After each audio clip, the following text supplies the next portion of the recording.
voici l'une des raisons pour lesquelles j'ai choisi d'investir dans le secteur minier, dans le secteur des diamants en Afrique. Vous m'amenez à dire sur les réseaux sociaux des choses que je n'avais pas prévu dire, des sujets que je n'avais pas prévu aborder. Mais qu'à cela ne tienne, j'ai bien vite compris qu'il était temps de verbaliser certaines choses parce que tout compte fait, toute réflexion faite, mon silence, ma réserve n'est d'aucun bénéfice pour l'intérêt général, en tout cas pas pour l'Afrique. Donc, il est temps de verbaliser certaines choses. Pour ceux qui n'ont pas vu passer l'information, sachez que l'une des plus grosses pierres, enfin, dans le jargon des diamantaires, on appelle pierre les diamants. Donc, l'une des plus grosses pierres, l'un des plus gros diamants du monde, le deuxième plus gros diamant du monde, a été découvert dernièrement, c'était au Botswana. Cette pierre de 2492 carats, très exactement, a été estimée à pas moins de 40 millions de dollars. Et maintenant, je vous laisse deviner la suite, parce que je sais que vous êtes aguerris, que vous êtes des personnes éveillées, vous avez deviné aisément la suite de cette histoire. À qui reviendra le bénéfice de cette pierre? Je vous laisse deviner cela en mille.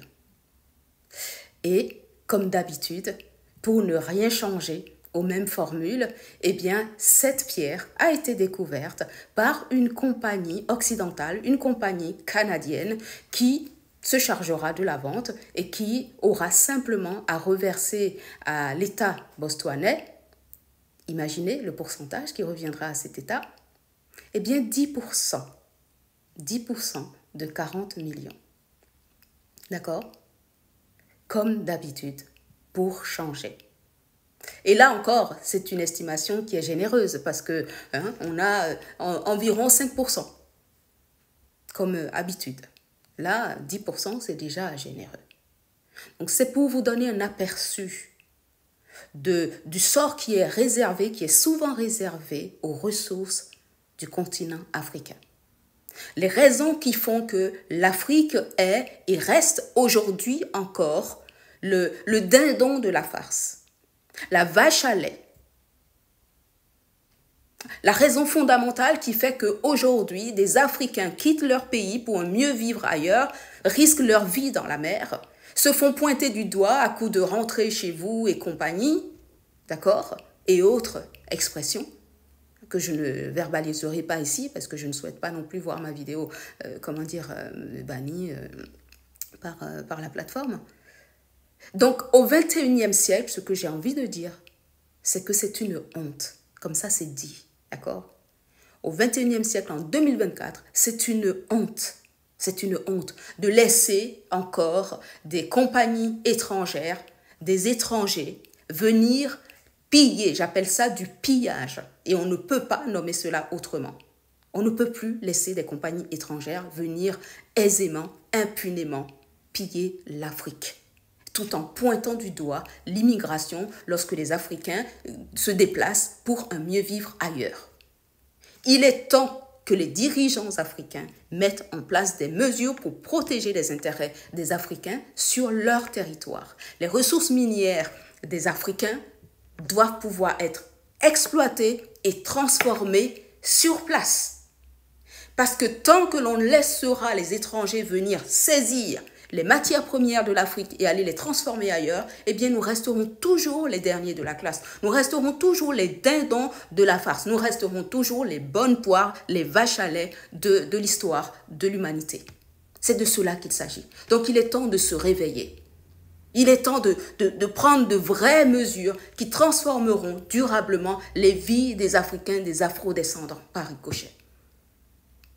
Quand j'entends des choses de ce type, je me dis, mais ce n'est pas possible. Ce n'est pas possible. Pas au XXIe siècle, pas en 2024. Quand est-ce qu'on se réveillera? Je ne sais pas comment se font ces négociations-là. Dans certains pays africains, vous avez des étrangers qui viennent acheter les terres. Dans certains pays africains, vous avez les ressources, quelles que soient les ressources, que ce soit les terres, que ce soit la transformation du coton, du cacao, etc. Eh bien, tout cela est possédé par des étrangers.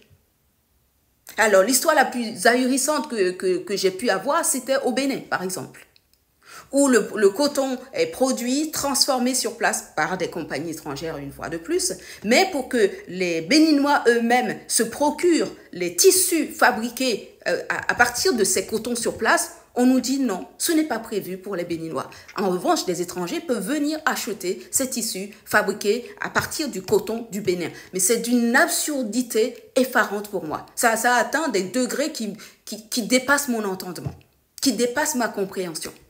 Donc, à un moment donné, les dirigeants africains, j'ai envie de vous dire, secouez-vous. Parce qu'on en a jusque-là. On en a jusque-là. Vous ne pouvez pas dire aujourd'hui que vous n'avez pas une conscience de l'histoire des afrodescendants, que vous n'avez pas une conscience des difficultés des afrodescendants à travers le monde. Regardez le mépris que subissent les Africains partout dans le monde. Et vous pensez que les choses vont se transformer seules, sans vous, sans votre collaboration, sans vos décisions fermes de changer les règles du jeu. N'importe qui vient piller les ressources des pays africains et on vient se plaindre après. On est toujours dans cette posture de mendiant. Quand il s'agit d'installer des infrastructures, de transformer les vies des Africains sur leur continent. C'est ahurissant. Ça me dépasse, je vous assure. Ça me met dans des états que je ne peux même pas vous nommer ici. Ça dépasse l'entendement. Donc à un moment donné, il est temps de se réveiller. Les ressources des Africains, les ressources du continent africain doivent revenir aux afrodescendants.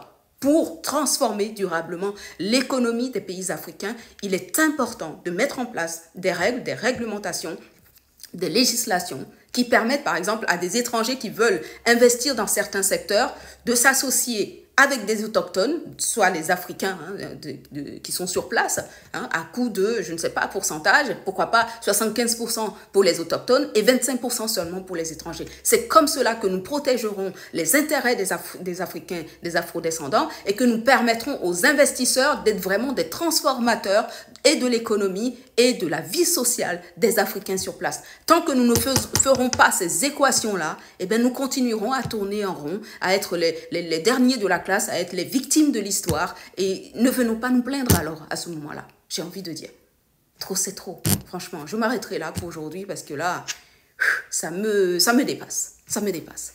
Donc, je vous prie de m'excuser, je me suis énervée, mais à un moment donné, c'est effarant. C'est effarant. Voilà. Je vous remercie. Partagez la vidéo si vous le pouvez. Comprends qui peut et qui veut. Mais il est temps de se réveiller. Il est temps de faire quelque chose. Et je nous encourage vraiment à commencer à interpeller nos dirigeants, à commencer à leur parler. Peut-être ont-ils l'impression qu'ils sont les seuls aux commandes, que le peuple n'a pas de voix, que le peuple n'a rien à leur dire. Mais les électeurs espèrent des vies meilleures. D'accord? Et un dirigeant, il a la responsabilité de se comporter en père de famille, en père de nation, là, en l'occurrence. Donc, c'est trop, c'est trop. Trop, c'est trop. Vraiment. Je m'arrêterai là. Voilà. Je vous souhaite à tous une excellente journée pour ce qu'il en reste. Et on se dit à bientôt pour de nouvelles aventures. Ciao, ciao.